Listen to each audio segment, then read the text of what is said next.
working.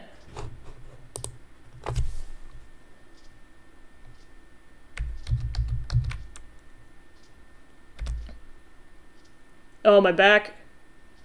Okay, that was weird.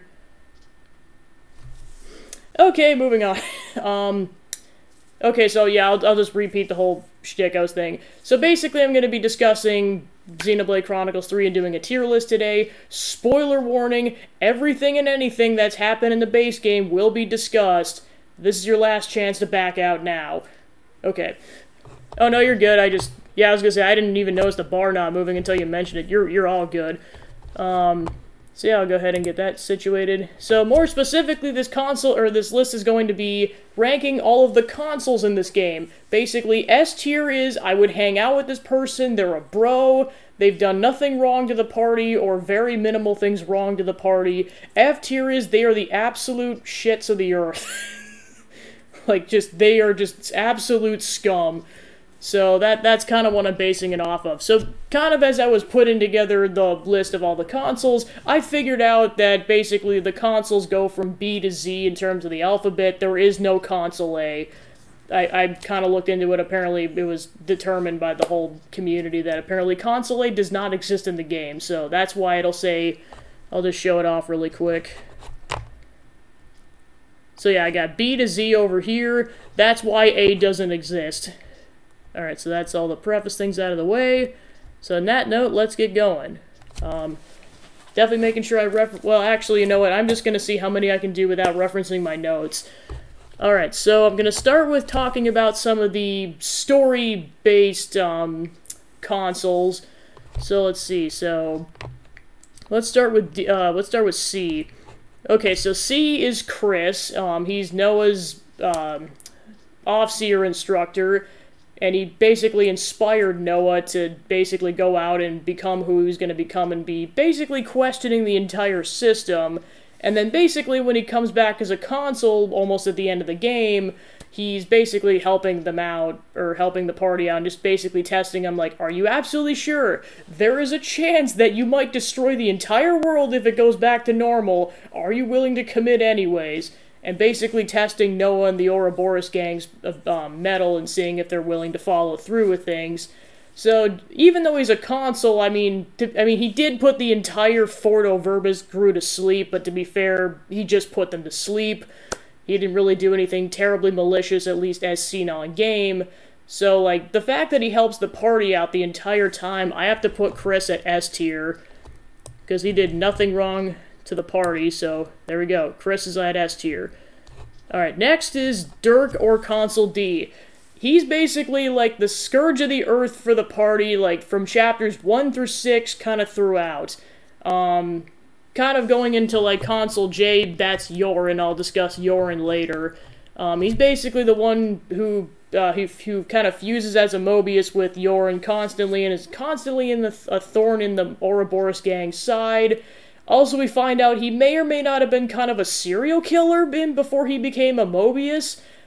Basically, Dirk would sever the heads of his enemies and kind of lay them out in a trophy case room that he had. And like I said, this was pre-Mobius, so that kind of sadistic nature kind of carried over.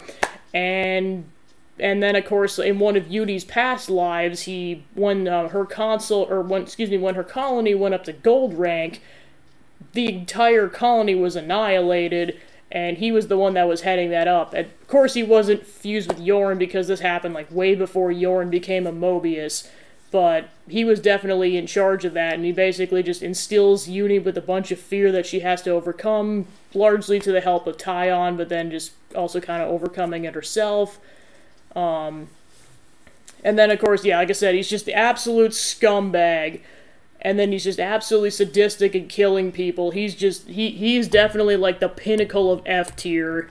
Like, not only is he like a standard Mobius in terms of just being absolute scum, he actually goes out of his way to harm and kill people, and for Pete's sakes, he almost kills Nia.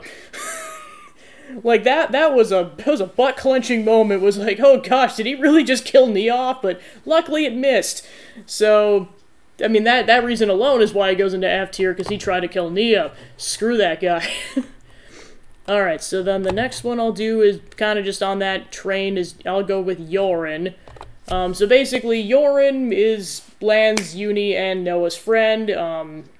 Turns out also kind of just, even before all of this happened, like even before Origin kicked in and time stopped, and then in the particular iteration we're following the characters in, he was with them for the first year. Of course, Lance picks on him for kind of being a weakling in comparison, even though he really doesn't have a right to. Hey Joe, how's it going? Just kind of doing a, as kind of promised from yesterday, I'm basically going through all the consoles in this game and doing a tier list.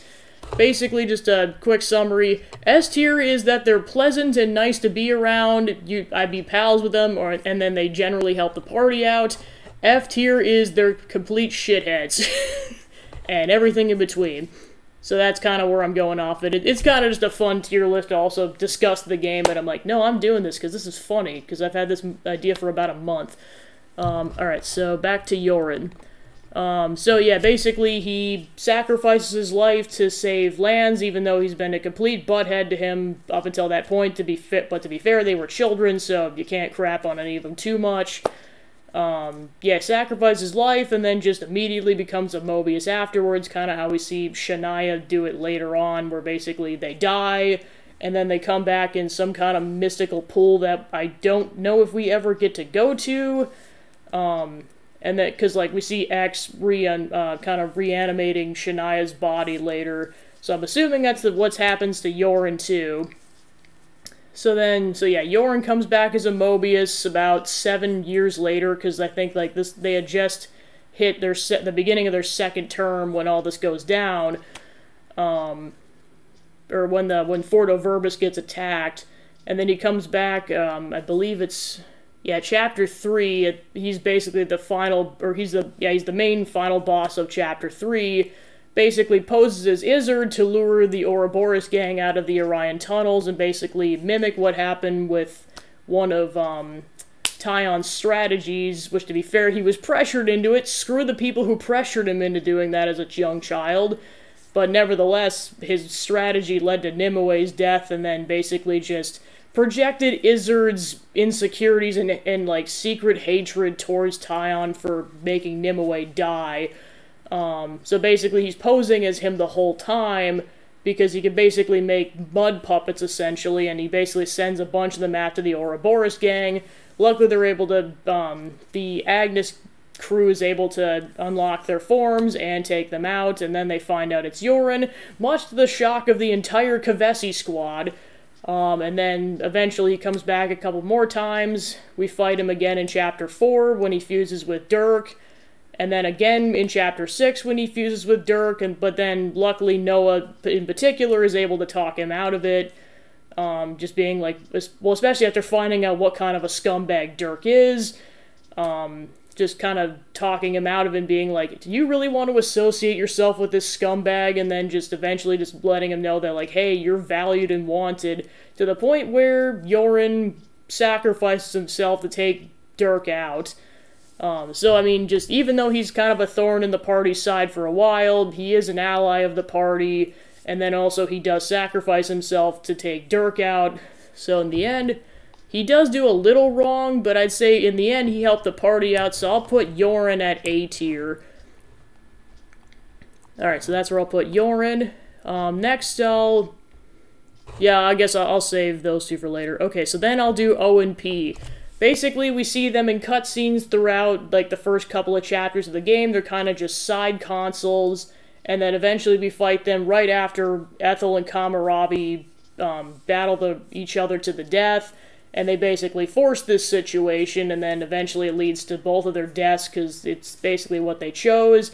Ethel's completely free at this point, because her Consul got killed off in Chapter 2, whereas Kamarabi's still tied to that, and then in order to free himself, he basically stabs himself in his iris eye to free himself from the Consul's grasp. And then basically him and Ethel have a final duel to the death, and then the whole party's distraught, especially Mio, who just completely clocks O and P's interlinked form right in the face as a human. I'm like, holy crap, how strong is this cat girl? My gosh. So basically, like, they're just constantly taunting the party, making them feel like they're worthless, just constantly insulting them, and then forcing Ethel and Kamaravi in that horrible situation. So, well, and of course, I should probably explain what the tier is like. If I just think a Consul was kind of like standard run-of-the-mill evil, that's kind of my baseline for C. So basically, if I think they're worse than the baseline, they're going D or below. So I'd say O and P are probably like the same tier level because they kind of are like, I guess, buddies. So I'd say in terms of just forcing the whole Ethel Kamaravi death situation, I'm gonna put O and P at E tier. Alright, there we go. Alright, so then next I'll do, since I was talking about it earlier, I'll do Shania next, so then that kind of goes later into the game. So basically, Shania, we find out, has been ordered by Monica to follow the party around the entire time. Ever since Guernica dies in Chapter 1, and then we don't officially see her again until Chapter 5, even though she's kind of seen sneaking about. And then we find out that kind of just how awful her life was, especially after her sister and father died, and how her mother was just constantly pressuring her to become a better Ouroboros candidate. And then basically she was going through all that rigorous training, and I believe she was either like, she was like 8th place or 7th place or something, with, of course, Gondor being the top candidate, and then they would have had their other candidates, so she wouldn't have qualified to become an Ouroboros, because there can only be 6 at a time. And then, of course, her mother's displeased of this, and then basically just says, you're basically almost disowned at this point. And, of course, this is after they pass away, because originally she wants to be an artist, but then once her sister passes away, then she kind of starts getting pressured by her mother a bit more, being the only child left in her noble family. But then, meanwhile, Gondor and her father push her to become an artist, despite all that. But then once her dad dies, and then she gets that low ranking, then basically she just gets pushed too far, and then she just constantly goes into that realm of, like, wanting to become an Ouroboros candidate. And then, luckily for her, until the Ouroboros gang get the abilities from Guernica, she becomes the 6th member because the first 1 or 2 people, one of which was Gondor, get thrown away in the Agnes prison, so then she's one of the candidates suddenly. But then, of course, all the 6 candidates find out that Noah, Lance, Uni, Tyon, Senna, and Mio become the candidates, and then all their hopes and dreams are just suddenly dashed. And then they're met with a lot of resentment, including from Shania.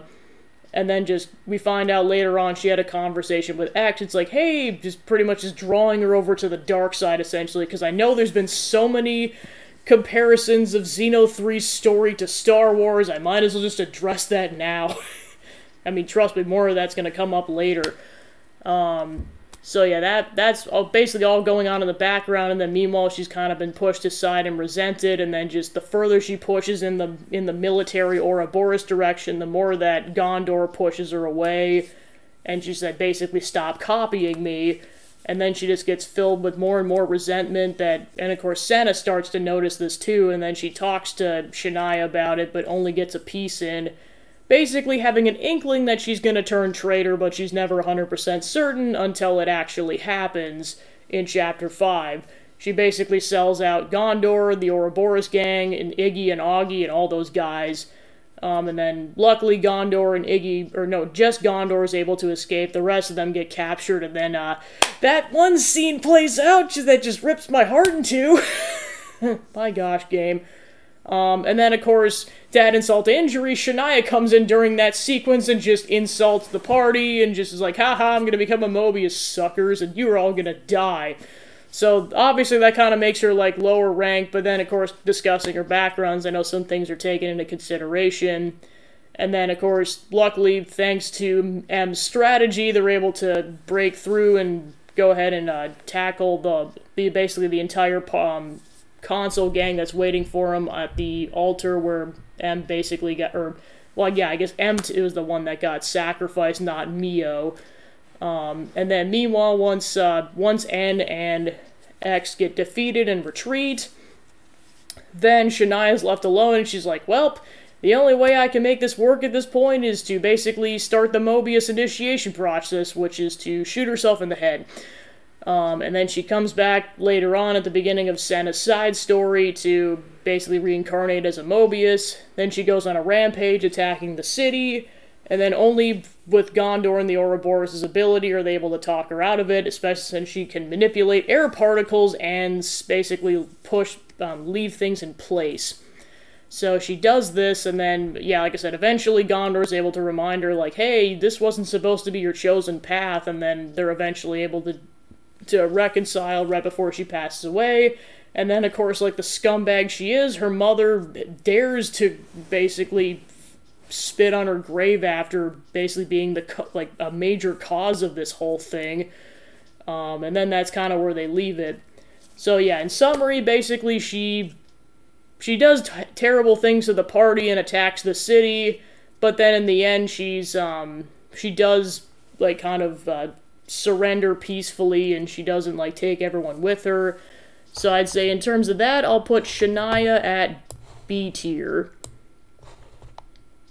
Alright, so then the next discussion is going to be the whole Noah-Mio situation.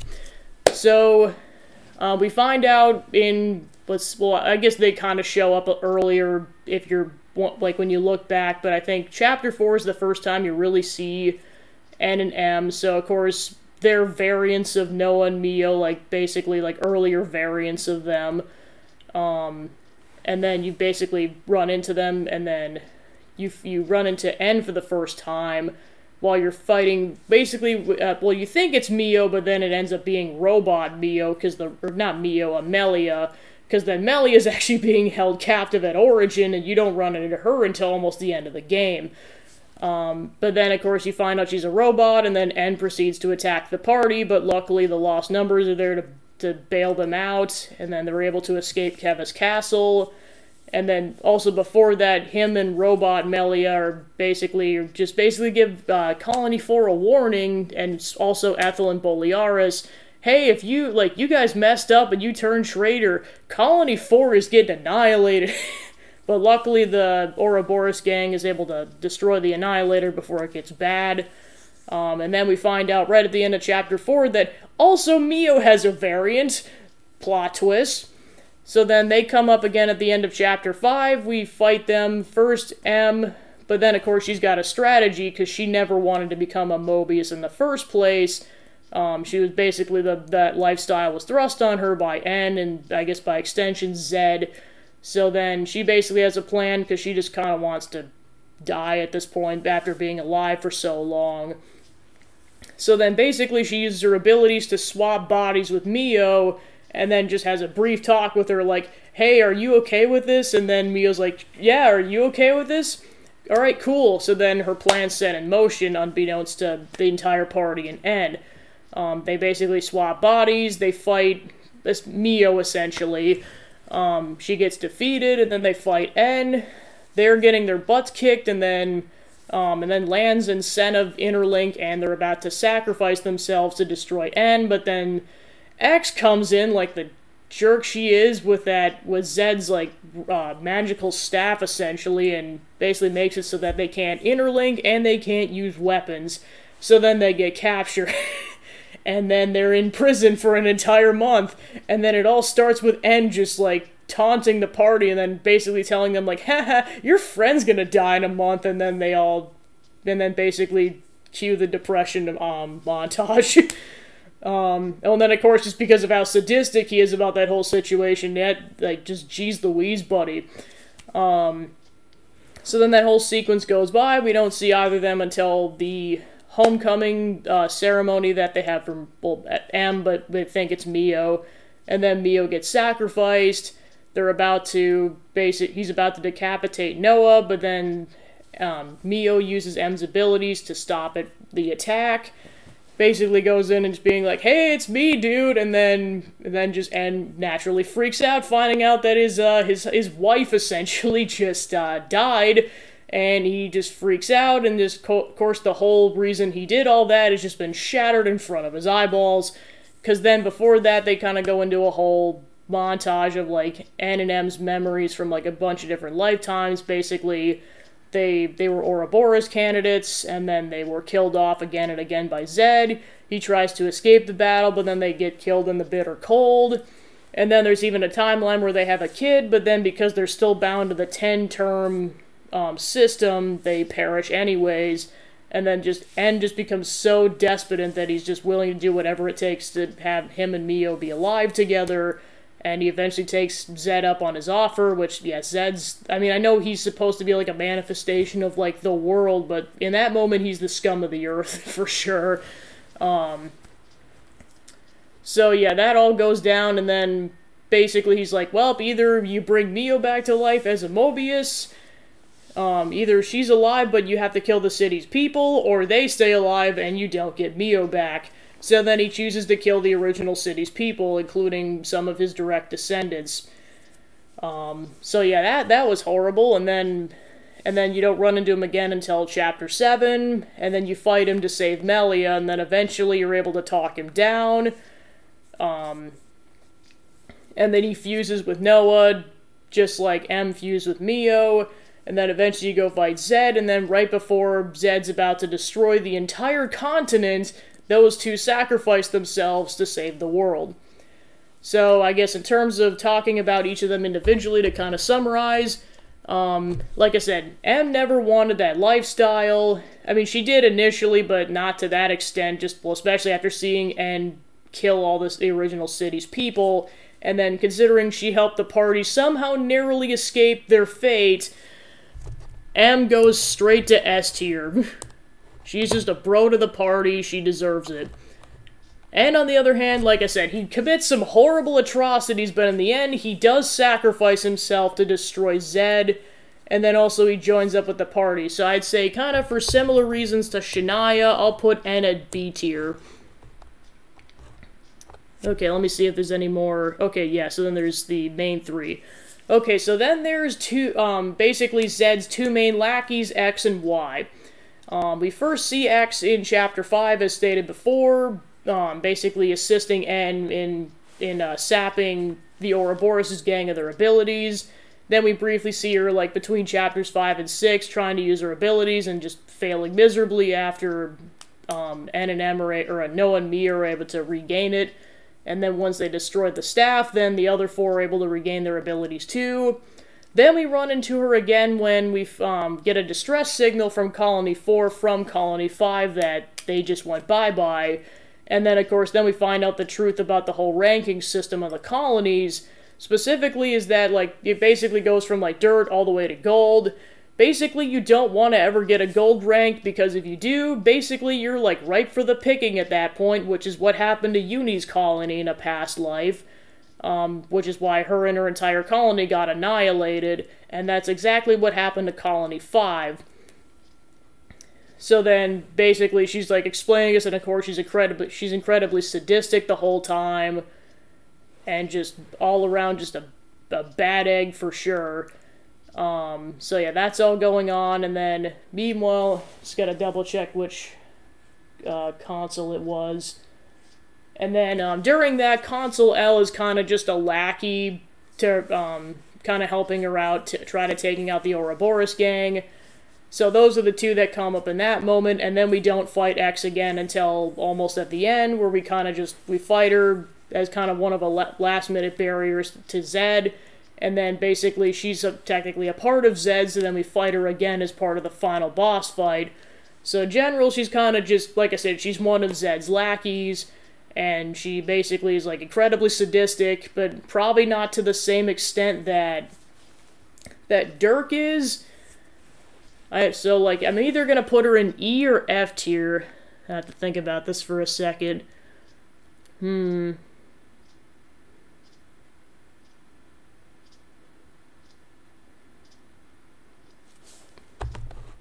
I'd say for now I'll put X in E tier, and I'll see if I change it later.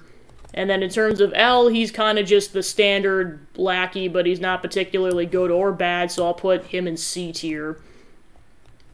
Alright, then there's Y. So we first come across him in Chapter 6 when we liberate Colony Omega, which is basically where they were doing experiments on first-termers to turn them into 10th-termers to make them ideal weapons.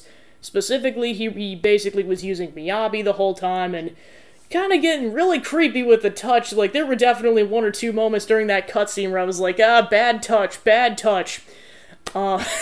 Just because of, like, how I was hugging her, I'm like, this is just creepy.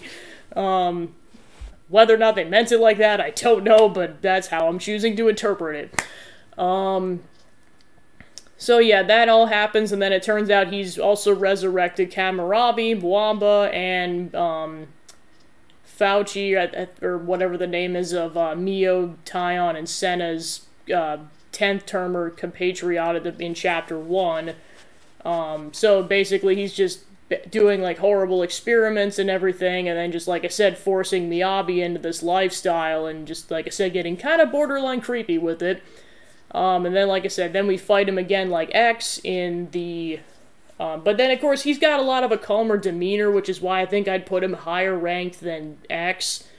But he's still pretty bad. And then, like I said, we fight him right before we go fight Zed, and then he's also a part of Zed like X is, so then we fight him again. So, and I guess, like I said, he does terrible stuff with the experiments, but I don't think he's as sadistic as X, which is why I will put Y at D tier. Okay, so let's see if there's any more... okay, so then I'll discuss Consul K after that. So Consul K is Colony 4's Consul. We run into him primarily in Chapter 2. He's basically... He controls, like, Ethel and her entire colony and hopes to kill the Ouroboros gang. Because basically when they're being controlled, they basically see the Ouroboros gang as, like, essentially shadow demons. So they just don't know any better. So that he's basically controlling them this whole time, and then just trying to get it to work, but then, of course, there's a lot of black fog going on in the background, so then that's basically gives the Ouroboros gang the upper hand in the fight, and then once we find out that Lucky 7 can destroy flame clocks, that's definitely a game changer, and then, of course, naturally, he's surprised by this because none of them knew this was possible. So he's just flabbergasted, and then basically the Ouroboros gang used that opportunity to destroy him. But then, of course, before that, he was sapping the lives from all the Colony 4 people as they were getting attacked. So he's killing off a bunch of Colony 4 people. So yeah, definitely scummy behavior. But he's not, like, overly sadistic about it. So I'd say I'll put K in D tier. Alright. And I'm purposely going to save Zed for last, because that kind of involves discussing the end of the game. I just got to double check to make sure none of these are main character ones, because I think I discussed all of them. Okay, so yeah, all these are from Hero Quest, or like the other colonies at this point. So let's see.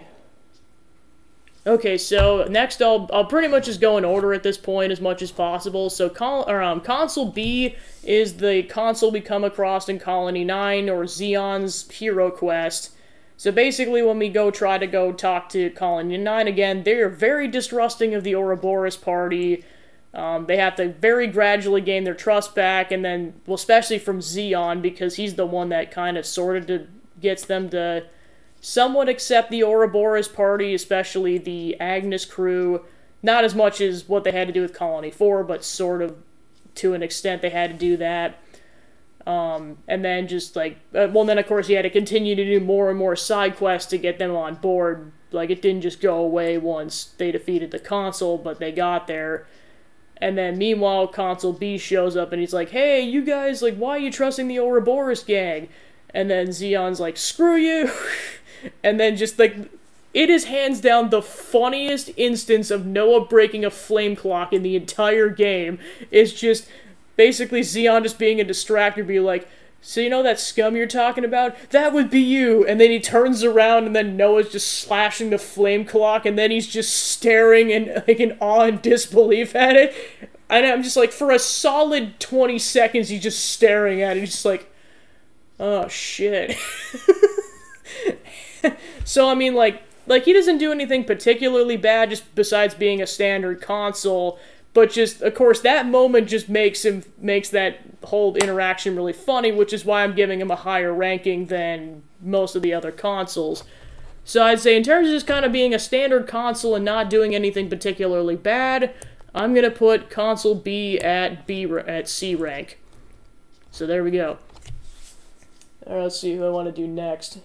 Alright, so then there's Consul E, which is the consul that was part of Colony Iota, or Alexandria's consul in her hero quest. Not the Ascension quest, I'll get to that one later when I discuss Valdi and Colony 30. So basically, kind of similar situation. Consul E is just basically just has Alexandria and her subordinates fight the Ouroboros gang because she's trying to test their mettle. But then meanwhile, this was all just a ploy to get the Ouroboros gang to be weaker. And then she was just trying to use them the whole time. And then eventually, once she was able to get, they just basically said enough. They decided to fight Consul E and then defeated them. So yeah, kind of pretty standard run-of-the-mill like B, so I'll put E at C tier. Alright, next is Consul F. Let's see. So this is the consul that was involved with Colony 0 and Sagiri's hero quest. So basically, with this whole colony, they're basically taking a bunch of first-termers, so essentially children, and basically having them fight in these pharaons or mechs, which of course they have purple flame clocks. So instead of sapping out like the whole colony's, or like basically the enemy's life force, or like the colony's life force if it gets too low, or if the consul needs those strength upgrades or health or whatever. This one, it basically directly saps the life force from whoever's piloting it. This also happens with Ethel and Kamarabi during Chapter 4. So basically, it's Sagiri, and then I believe there's like 6 or 7 other colony members who are involved with this. And then initially, like, we find Sagiri after going in the Iata region mountains up in the snowy region. Basically, we're able to knock her unconscious, comes back, finds out she may or may not be a cyborg, and then furthering that fact that she may or may not be a clone or some sort, when we find out that number 13 is like actually the original because she talks kind of more human, whereas Sagiri talks way more like a robot or an AI. But yeah, of course she goes missing earlier, as we kind of find out in the Ascension quest. So going back to the hero quest, Senna is able to talk to her, kind of just, she doesn't really seem overly hostile or anything, and then just seems pretty neutral. And then the whole crew gets a ping from Consul F saying, hey, come here, I want to discuss things, but of course it was just a ploy to lure them there to attack them, but of course not initially. And then they basically have a discussion with him about, like, what the heck is up with this colony, and then all the points I mentioned earlier are discussed, and then he basically saps one of Sagiri's friends' life force away, or that's kind of forced on the situation, because otherwise they're gonna perish. And then of course Sagiri gets controlled by Consul F, and then is forced to fight the entire squad, but then is able to fight it off, and deals the killing blow to Consul F. So basically he's, I honestly think he's worse than Consul Y, because at least with Y he's controlling like the more adult characters, even though he is doing experiments with first-termers, so, like, that's still pretty bad. But he's actually, like, using first-termers to pilot robots and essentially forcing children or young teenagers to fight. And then just basically be spies and then destroy relics so that no one finds out the truth about the land. So, like, he's taking one for the team in terms of, like, the Mobius gang, but he's definitely a thorn in the side of everyone, especially the people in the city. And then, like I said, he's doing horrible experiments and, like, forcing children to fight. So I'd say the bare minimum, I'm putting him in D tier. So I'm either going to put him in D tier or E tier. I'm just going to debate this for a second.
Alright, cool.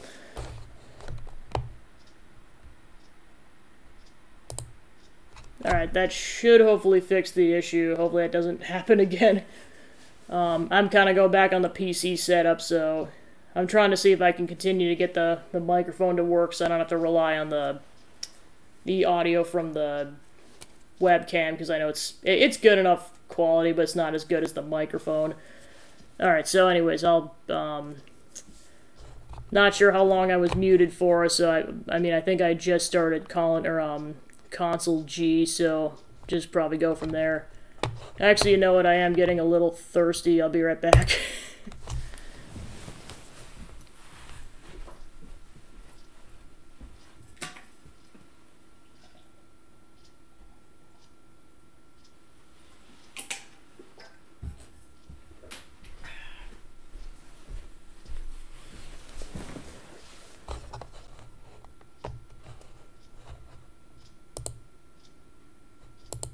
There we go. Alright, so yeah, I'm just gonna assume that the only thing that got muted was G, hopefully.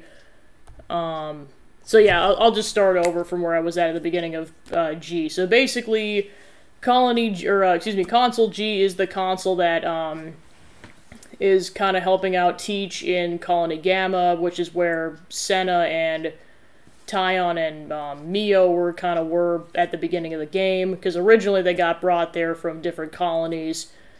So yeah, they're basically, Teach tells them, like, hey, once they get there, like, hey, let's go basically to this Outer Wilds area and let's just talk. And then he decides to test the party's mettle to see whether or not they're going to use their power for good or for evil. Turns out later on we find out that's because he was a bloodthirsty warlord named Oleg in the past, and he definitely used his power for evil for sure. And then eventually, once the battle happened at Everblight Plain that just completely annihilated both his colony and the Keves colony, that's when he decided to try to turn over a new leaf and try to teach the next generation to kind of atone for his sins. But of course, back then we don't know that. So this all happens, and then once he's like, okay, the party's not going to use this for evil, I think we're going to be okay. Then Consul G shows up, he's like, no, screw you guys, I'm fighting you. But he doesn't do anything particularly evil, just besides just be a standard consul. So for that reason, I'm going to put him at rank C. Okay, next is Consul H. So this consul comes up during Lanza's side story. This is the consul that's basically, it has a unique flame clock where it's fueled by, not just by the kills they get, but then also, basically it's like to the victor go the spoils kind of situation where the people who are there are just kind of like the elitists, so basically this ended up being, I think his name was like Garon or something.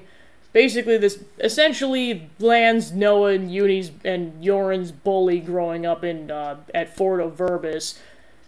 Basically, he ended up getting transferred, I believe, to Colony 8 and got killed, and then his reincarnation got sent to this colony where he's part of this whole thing where, yeah, like I said, the strongest survive, essentially. So they try to get flame for the clock and everything, like every other colony, by killing other soldiers from Agnes and even Kevis in some other scenarios, depending. But then, of course, the less of them that are alive, the more flame they get and the more rewards they get from this. So, of course, she's doing all these experiments again on kids and then just kind of being generally scummy. But not... okay, so this is where I debate it, because... I guess if I'm going off of, like, doing experiments, I'll probably just put her at rank D. I'm either going to say C or D, but because she's doing experiments on kids like Y and F, I'm going to put her at D rank.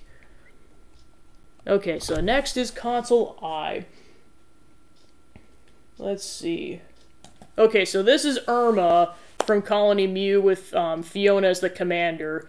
So she basically, when we meet Fiona, they're getting attacked presumably from a Keves colony, and then we step in and save them. kind of figure out what's going on with, and then of course meanwhile this whole colony is just mainly a bunch of younger termer kids, like even Fiona's on the younger end of things. And of course, well, not just kids, they're a bunch of cute kids. Let's be honest. They're all just like, essentially they might as well just be all like 10 or 11-year-olds with like their demeanor and everything. And of course Fiona only became commander because she just didn't want this ceaseless violence to continue, and then got him as punishment. The Consul, which we later find out was Irma, decided to make her commander and then kind of just give her more than she bargained for. And then, of course, they don't know that it's Irma until later on after they do some investigating, because meanwhile Irma's also sending dark beasts after everyone to kill off people in the colony. And then she also hides the Piranhas of the colony so that no one can try to defeat her. And they only find it after they've killed off Irma. And then eventually, well, and of course, meanwhile, Irma's posing as her lieutenant, so of course, like, no one knows what's going on.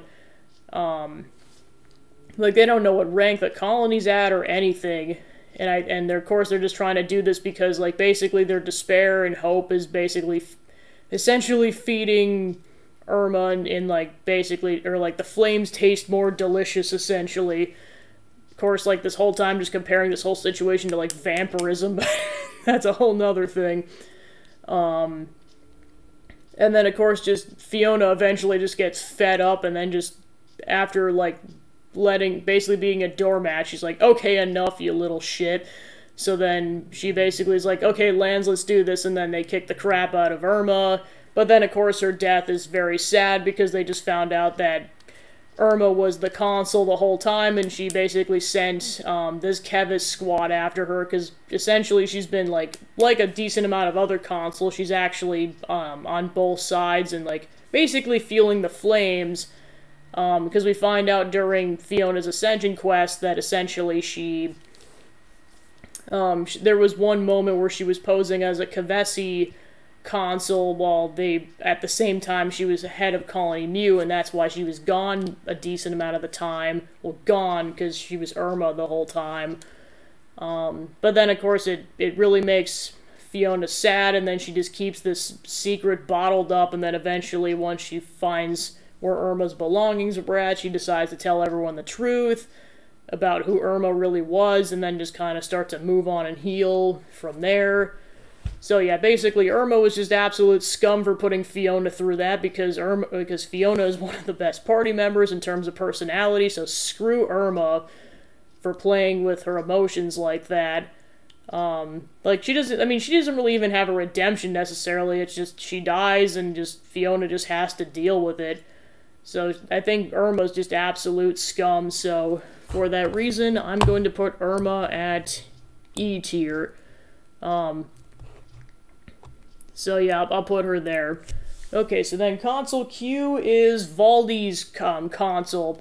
So basically when we meet Valdi, he's just, of course, he really loves Levnesses and engineering and doesn't want them to be used for evil necessarily, but then of course Consul Q really wants them to be used for evil.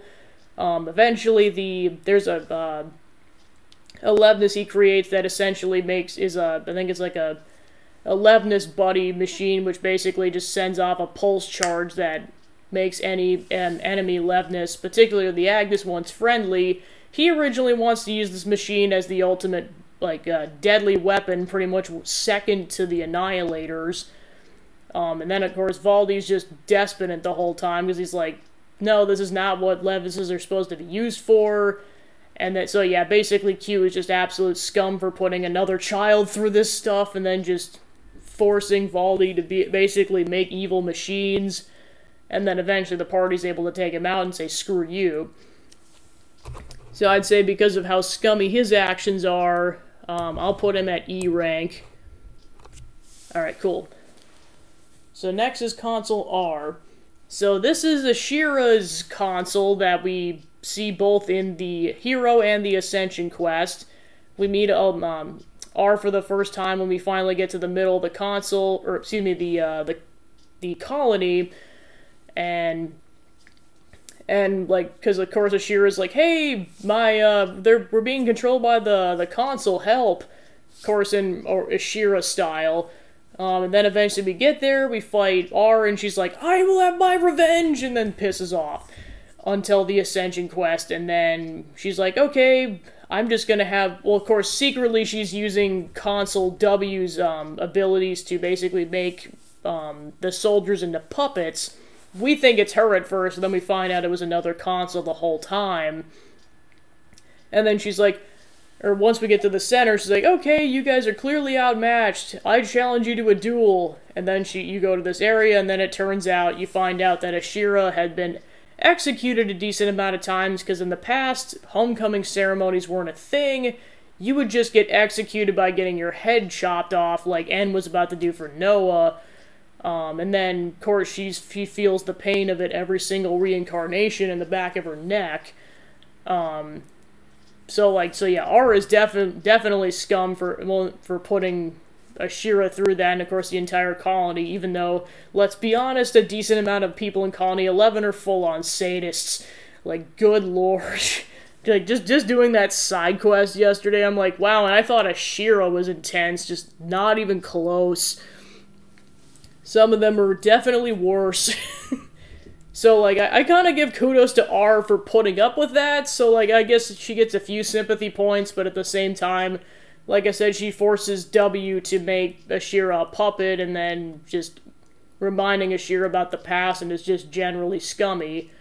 So I'll put R at E tier, and then W's kind of just a puppet, just kind of just passively doing stuff, so I'll put her at C tier. Alright, so next is Consul T. So this is Triton, the playable Mobius character. So yeah, seriously, as I've said before, I absolutely adore Pirate Grandpa. He's just a delight to have, and then of course, if it was like probably my favorite hero quest. Ascension quest is probably a whole nother thing, but for sure my favorite hero quest, it just comes completely out of left field, because up until this point, most, if not all, the consuls had been absolute assholes. And then Triton's like, oh, you guys want some fish? I just caught this marlin. And then, of course, the entire party's on edge the whole time. They're like, when's this guy gonna turn over and become an evil consul? And then they go on a treasure hunt, and then just kind of go off with Colony 15 and just have a whole bunch of fun adventures. And then he just wants to test our mettle. So they kind of just have a brawl back at the colony, and then he's like, yeah, go ahead and destroy the flame clock. I don't care, but I've wanted to do this the whole time. I just don't, as a Mobius, I'm not able to. Only Noah with his Origin Shard Lucky 7 sword can do it. So then he just has them do it, and then the only bad thing he does is he punches, or he clocks Lance in the face, but he's fine with it like a few minutes later, because to be fair, Lance was kind of being a bit of a jerk for a second. It was a little uncalled for, but not that much. And then, of course, like I said, he's a party member, so he helps out the party the whole time afterwards, and then, this is actually one thing I was going to bring up. I'm not going to do it until, like, the DLC streams, but I found out why I couldn't get Triton's quest to spawn yesterday. Apparently you have to, whoever is the inheritor for the class, you have to get them up to level 10 before it spawns. Let's just say Lance was not at level 10, so that's why that didn't show up. So yeah, note to self for anyone who plays through the game and needs the Ascension quest to show up, you have to do that. And then in terms of his Ascension quest, so basically spoilers for the Ascension quest because I haven't played it on stream. Basically you just kind of go and, like, Triton just reminisces about, like, one of his friends who made this, like, really good miso, and then of course, like, he's just trying to remember this, and that's all it led up to, and then, of course, this whole time Yudi wants to punch him because, like, she thinks he's pointless, and then Tion's like, good grief the whole time. And then eventually it ends with the Ascension quest ends with Uni's like, okay, Noah, can I punch him? And then even Noah's just like, yeah, you get one. So, like, he's a bit of a goofball, but I mean, like, honestly, I honestly think Ashira's a bit more of a bat head in it, or, like, kind of batshit crazy than Triton, so, like, I think he's not even like the craziest party member, but like I said, he's definitely the best Mobius in this game because, like, yeah, like I said, not only does he aid you and he's never really your enemy, he's straight up a party member, so instant S tier for Triton. In fact, I'm putting him in front of Chris because, like I said, party member. And then once I'm done with this whole tier list, I'm just gonna, like, kind of put them, each one in tiers of, like, who I think is, like, better or worse in that tier. I'm just gonna get them all at least in a tier for now. Alright, so then there's Consul U. This is the consul in charge of Juniper's colony, Colony Tau. So basically, she's not really present at all. Of course, Colony Tau, the whole thing is that their flame clock is, like, constantly this close away from like getting destroyed, and then basically when that happens, everyone in a colony dies instantly. And then kind of Juniper and her subordinates are kind of just resigned to that fate.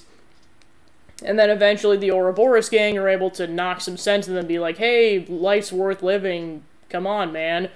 And then she jumps on board on that, and then during the Ascension quest, Consul U comes in and is like, hey, why don't you go take care of that animal population? And then also, why don't you get some stuff for me? And it turns out it was just monster lure the whole time, and then that whole time she's just using Colony Tau as an experiment to basically make them more and more and more despairing, and then it's just an absolute scumbag, just how she treats the entire thing. So honestly, based on, like, how much of a scumbag she ended up being, I'm gonna put her at F tier, but before Dirk, yeah, Dirk, because Dirk is kind of just, well, actually, I'll get to that, but as of right now, I think he's the absolute worst consul in terms of just being an absolute asshole. Alright, so then we have Consul V. So this is the consul that tries to invade, the Lost Colony, or the colony Nimue from. So essentially the whole story behind that one, again, which comes up during Tyon's side story, is that, she came from this colony who kind of just stayed isolated, and then they were able to free themselves from the flame clock, so then the same soldiers would get reincarnated from this one area, including Nimue, but then, of course, she's got a wanderlust like crazy. So then, in her previous life, she met up with Izzard, who was on a mission, and then went back with him, but then, of course, during a Kevis ambush, she gets killed, and then, so that Tyon has a chance to swim away and run. So then, of course, like, once we go over there, Izzard's like, hey, do you mind going to check that colony out to make sure they're safe, because they might be in danger? So then they go over there, meet young Nimue, who's been reincarnated, find out they kind of just like to isolate from themselves, and then you find out that Consul V is invading and trying to kill them off. But then luckily, due to Tyon's intuition and Riku's engineering ability, they're able to get the Pharaonis up and running again as a decoy, and then they're like, aha, surprise V, now time to kill you, and then he's that much of an idiot where he falls for it. So yeah, like I said, he's not particularly, like, besides obviously trying to invade the Lost Colony and take them out, he's not particularly malicious, so I'd say I'll probably put him at Reg C. And then we get to the big boy, Zed. Obviously, worst, because he's in charge of this whole thing. Like I said, I know he's technically a manifestation of the will of the people, but he's still doing all of this. So, like, he has to be the absolute worst. Like, he basically causes so much suffering with this whole thing. I know the whole point of, like, Origin crashing in between, essentially the Xeno 1 and 2 planets was to stop them from crashing, and of course he's under the impression the whole time that, like, guaranteed they will crash if time is allowed to start up again, which of course we find out from Nia that her and Melia were developing some tech to essentially stop this crash from happening, but it wasn't guaranteed to work. Which is why Chris tests their metal. They're like, hey, this isn't guaranteed to work. Are you still sure you want to do this? So yeah, basically just to prevent this, the planets from annihilating each other, Origin comes in, because, like, Zed might as well just be the personification of Origin itself, and basically starts this whole mess, and, like, starts up the whole story, and causes everything to happen. He's the puppet masterminder behind this whole thing. He forces N to make all those terrible choices, instantly makes him a scumbag, and then, of course, like I said, just causing so much untold suffering in the name of keeping the endless now as the norm, and then the party has to fight him so hard in order to beat him. Like I said, I clocked that fight, I think, minus cutscenes, I think the fight was about 75 minutes between the two phases. Good gosh. So then, of course, you fight his first phase, which is his more human phase in the theater, and then, of course, you find out it's all an illusion, and then he kind of shows up in his kind of, like, more, like, flowy form, I guess is how I'd phrase it, and then, of course, you fight X and Y at the same time, kind of around that time, and then eventually, like, even with everyone in the world's help, including basically Nia and Melia, who transform their castles into giant robots to fight, and even them joining the party to take them down, as well as all the heroes in spirit form. They all do that, despite the fact it does not do enough damage to Zed, and he's about to take the whole world with him because he's just that convinced he's right. It's only with the sacrifice of N and M that Zed gets destroyed. So yeah, like I said, just being the big bad, he just, and, like, kind of just creating this whole world, because, like, I mean, I'm assuming Dirk probably still would have been a serial killer in his normal life, but it's hard to say. He's the ultimate bad guy, so he has to be bottom of the barrel, although Dirk is a close second. So that's all the consoles, so then the last thing I'm going to do is officially swap these around to see how I feel about them, all them being, or, like, basically each individual ranking, to see how they stack up to kind of finalize the tier list. Alright, so I'm going to start with S. So yeah, like I said, Triton is definitely the best because he's a party member. Like, technically you never fight Mio, so I'll put her ahead of Chris. That is the main reason I'm putting her ahead of Chris, is that you never technically fight M, you're fighting Mio during that battle. So that's how I'll put the S rank. Yoren's on his lonesome, so I'll keep him there. Shania doesn't do the party dirty like N did, so I'll keep that the same. Okay, then we got C. Okay, so let's see. How do I want to do this? I'd say I'll probably have L... Yeah, I'd say W probably does worse. I'll probably put them in upper C because they're just lackeys, like...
Alright, I give up. I'm going with the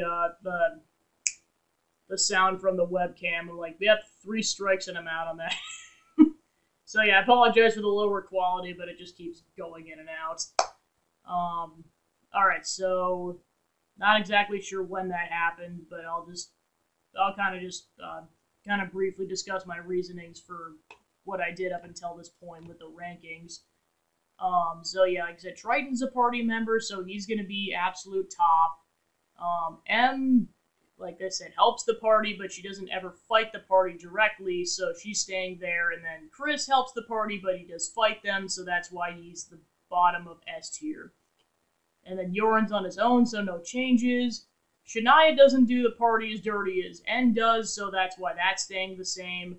L and W are just lackeys, but W does more wrong than L does, so that's why that's in that order.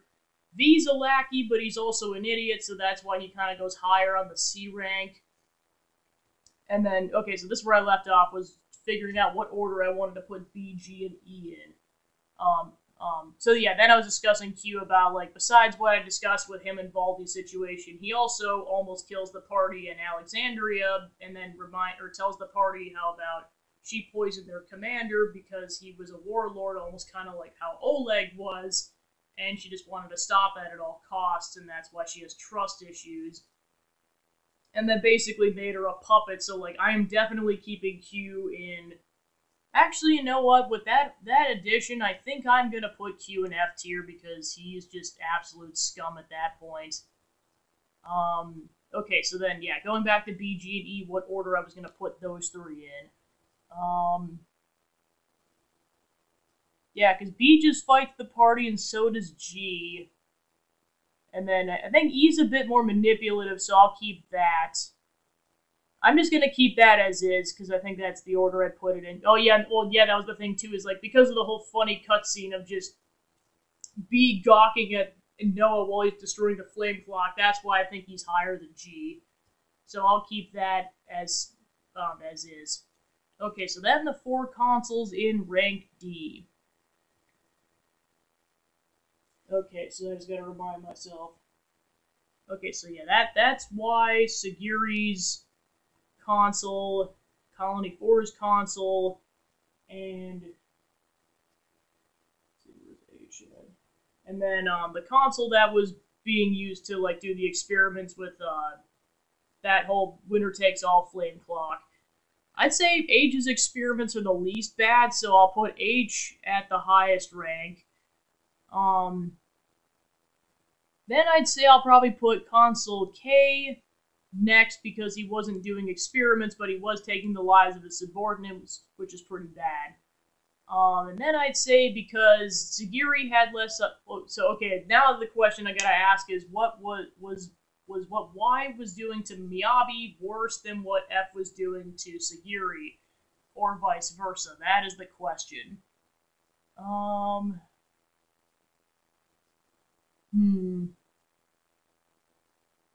I'd say just because I was getting bad touch vibes, I'm putting Y after F. Okay, so that's D rank. So then we got E rank. So O and P are going to be the same tier, or like pretty much next to each other because they were kind of cohorts in whatever they were doing. Let's see, X was sadistic. R had that whole thing going on. And then I was Irma's whole situation. I'd say because she got a little bit of like good graces from Fiona, I'll probably put her at the top of E. But that is the only reason. I'd say, let's see, R, was she worse than OP and X is the question. Well,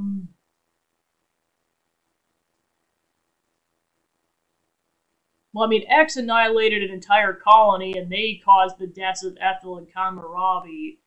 And then she was just messing with Ashira, but she didn't actively kill anyone on screen. So yeah, I'll put her above O and P, and then X is even worse. Okay, so then now we get to F tier. These two are going to stay constant. At this point, it's just debating on what I'm going to do with Q and U. Alright, so let's see. So yeah, there's basically all the scummy stuff he did with Baldy and Alexandria versus the whole sadistic thing that she did with Juniper's colony. So that's the debate.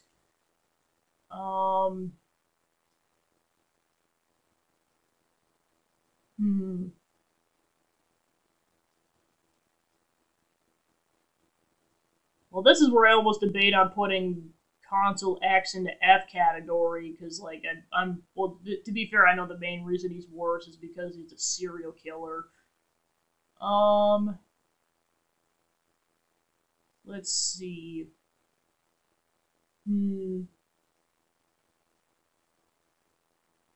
So let's see what's worse, what Juniper went through, or what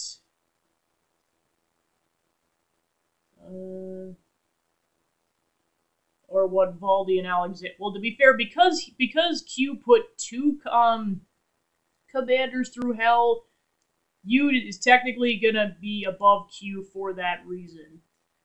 And then of course the debate is, do I think Dirk is worse than Zed? That's the final debate of this tier list. You know what, considering Zed was about to blow up the entire world, I don't think anything beats that as sadistic as D was. So yeah, I'm just going to leave that there. So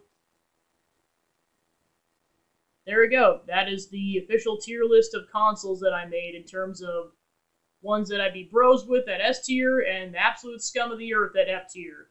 So I'll kind of just do a quick summary, and then I'll go ahead and save this, and then once I'm done with the stream, well, obviously with the spoiler tag, I'll go ahead and post this to Twitter along with the link, and in case you guys want to make your own console tier list, because I'm interested to see what other people have to say about this whole thing, especially with people who have finished the game and everything. I'm definitely gonna see how much this gets passed around on Twitter, or if at all. So yeah, basically to summarize, Triton's the absolute best person because he's a party member. Mio helps out the party, but she doesn't attack them. And Chris helps out the party, but he does attack them. But overall, they're all really helpful. Yorin does some shady stuff, but he does sacrifice himself to take out Dirk, and that already puts him up here. Shania and N do some shady stuff, but Shania is a bit more innocent, but she does help out the party to a certain extent, and also just accepts her death a bit more. And then N also helps the party out, which, like I said, despite all the despicable stuff he does help out the party and takes out Zed along with M's help, so that's why he's up here. And then C's kind of what was going to refer to as the standard or lackey category, where like V is just a lackey, but he's an idiot and it's funny, so that's why I'm putting him up there. And then L and W are just lackeys, but W has worse abilities, which is why she's lower. And then B is just, like I said, that whole reaction with him, his reaction to the flame clock puts him above G and E.